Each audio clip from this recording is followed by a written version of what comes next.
Hi, I'm Dan Cortopassi. Welcome to a new show I'm calling Dan's Backshop. I figured once in a while it might be fun to take a little tour of what's on my workbench, so let's get started. In case anyone's been wondering about some of the stuff that's behind me on my shelves, I bought a few freight cars recently that I'll be reviewing at some point. Got some exact rail wood chip gondolas. I got a tangent coil steel car, a Rapido tank car, and some Moloko box cars. So I've got a little mix of N and HO scale stuff up here on the shelf. I've got some vehicles and some locomotives and freight cars for the N Scale Siren Creek project. Also, I've got this HO scale tunnel motor, which at some point I'd like to do a video about. There's also a brass HO scale Mikado tank engine up here that I bought a long time ago, and right now I'm just have it out because I like looking at it, but eventually maybe I'll do something with it. This is a little Bachmann 280 that I've already installed DCC and sound in. Eventually I want to repaint it for my North Coast Railroad and give it a working front coupler. Don't look at that. Seriously though, this is the kind of chaos that exists on my workbench. I think it drives Nicole a little bit crazy, but I don't seem to be able to avoid this kind of thing. So this is a Kato -9 unit that I've had as a project for many years. I had actually 7 of these models at one point. But I sold off all of my old Kato -9s except for this one. They just can't compete detail-wise with the new scale trains and Athearn models, so I decided not to keep them, that they were just too much of a project to try to upgrade them. But this one was already too torn apart to sell, so I decided to keep it. So this was a Union Pacific unit, but I discovered that detail-wise it was actually closer to a Chicago Northwestern, so that's how I'm going to paint it. And I found some photos of Chicago Northwestern C44-9W number 8638 running on Donner Pass in 1995. So I decided to model that particular unit. It's actually one of the few CNWs that had an air conditioner. I guess a lot of them didn't. So I'm adding the air conditioner detail and done a little. There's not too much to do to the body, but I've done a little bit of work to it. I've also already gone ahead and painted the trucks. So these are all ready to go. Just need to finish the rest of the model. This is a Kato N Scale RDC shell that I'm working on. I had it painted in a freelance paint scheme that I no longer care about, so I stripped the paint off and now I've got it in primer.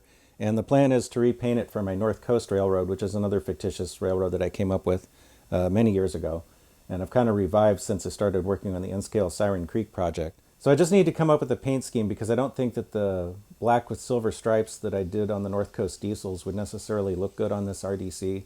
So I'm thinking maybe silver and red, but I need to figure out, exactly where the red's going to go and then get started painting that.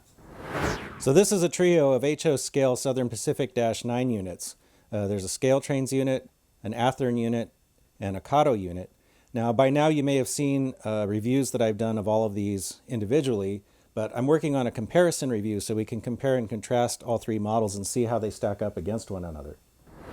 This is an HO scale Proto 2000 USRA 060 model that I got many years ago on eBay, and it was kind of a cosmetic basket case. It ran really well, but someone had done a really bad job of repainting the smoke box and the sides of the cab and the roof. It looked like they'd used tempera paint with a toothbrush. It was like really rough and just bad. So I had to selectively strip those areas. Thankfully, they didn't repaint the whole model. I also had to rehab the original tender, and I've painted it in my North Coast Railroad scheme, which is freelanced, because I don't think there were a lot of USRA engines on the West Coast.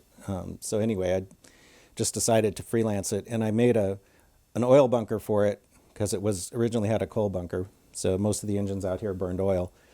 Anyway, this one's going to be the subject of an upcoming DCC Shop video, and I'm going to install a sound decoder, speaker, and a capacitor circuit in there, which I think will help because this is a short wheelbase engine. And also, I'm using a new technique, which I'll cover in the DCC Shop video, at least new technique for me, on doing the headlight lenses, and because I replaced the headlights on both ends.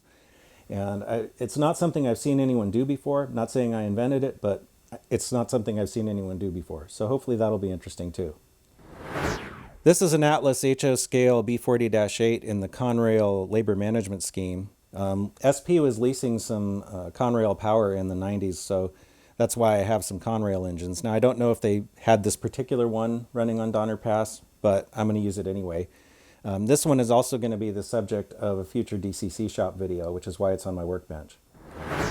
This is the project box for my cotton belt B30-7 that's part of the consist build, in case anyone thinks I forgot about that. It's still here, and I'm still working on it. I will hopefully have some more of these out sometime this year. I know I tend to be a little chaotic and probably try to work on too many things at the same time, but I don't seem to be able to help that either.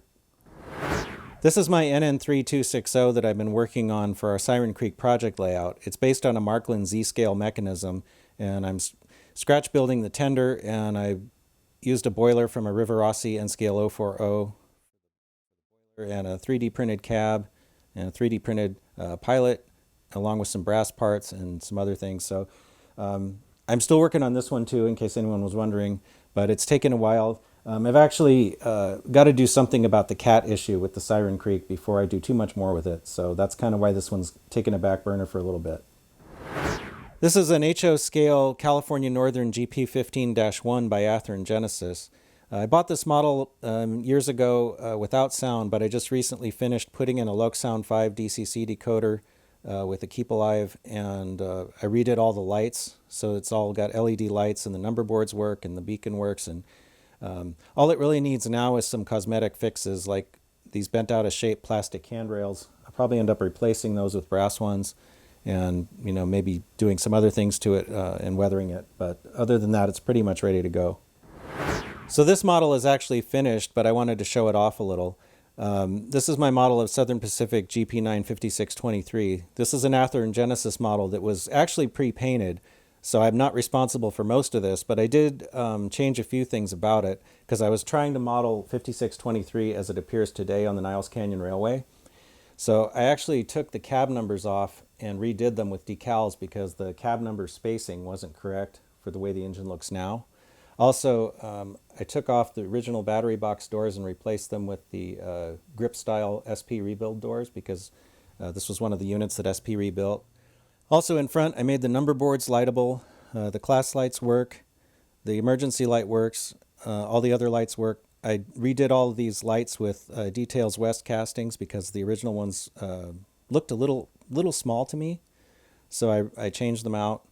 So there's a lot of work in this engine, even though it might not look like it, but I was pretty happy with the way it turned out.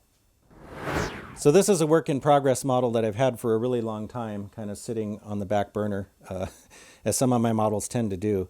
This is an HO scale GP9 that I'm working on turning into a model of cotton belt 3873.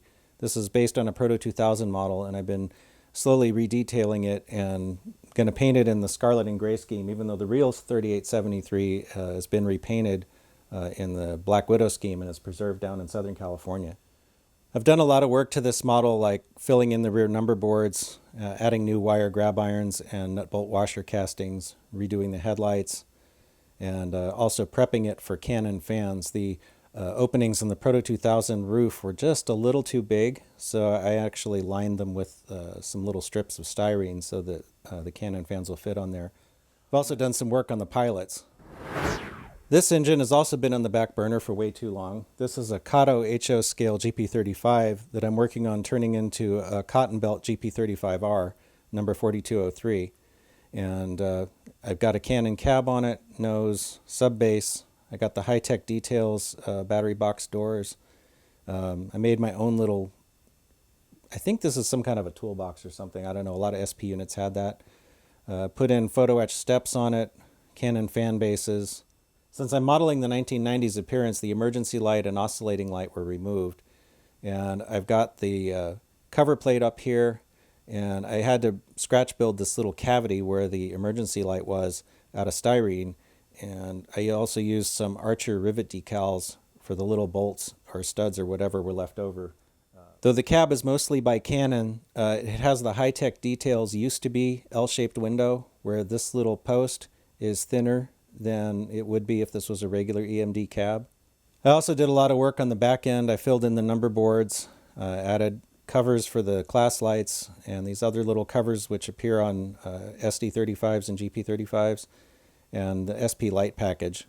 I've done a lot of work on the underside as well. I don't tend to go for a lot of undersill detail since it's hard to see, but I did add some of these little things to the back of the air reservoirs, And I added brake lines to the trucks and a speed recorder, and also I used some stretch sprue to put the little seam in the fuel tank in the middle. And I also added an air filter here with a custom bracket. When SP rebuilt these particular units, they removed the turbo and gave it a conventional exhaust, so I had to add these stacks. Another interesting thing about this model is it has a GP38-2 style filter box on top. This was actually a Canon GP38-2 filter box that I cut down to size because the ones on the GP35s were smaller, and there's no commercial part available for that as far as I know. I've worked on a few Kato GP35s, and I always end up doing a lot of work to the pilot, as you can see. It's got more nut bolt washer castings, freestanding grab irons, a custom built uncoupling lever, some other details like a drop step, an MU connector, and custom built brass handrails. Anyway, this one's almost ready for paint. I just need to build the handrails for the sides and then maybe a few other little details, and I can get it painted and put in service. So I'm sure there's some other people out there who also have the tendency to work on too many things at the same time. Whether that's good or bad, I don't know. It kind of keeps your interest because you can bounce around between different things, but it's also bad in that it makes it take longer to finish any one thing. In any case, a lot of these models are ones that I've had on my table for a long time, and I'm trying to get them finished and out of here so I could focus on new projects. So anyway, we'll see how it goes, and I may do another one of these from time to time to give you some updates, and maybe we can track the progress of models that I'm not doing actual build videos on. So anyway, if you like the video, please like and subscribe. Stay tuned, and thanks for watching.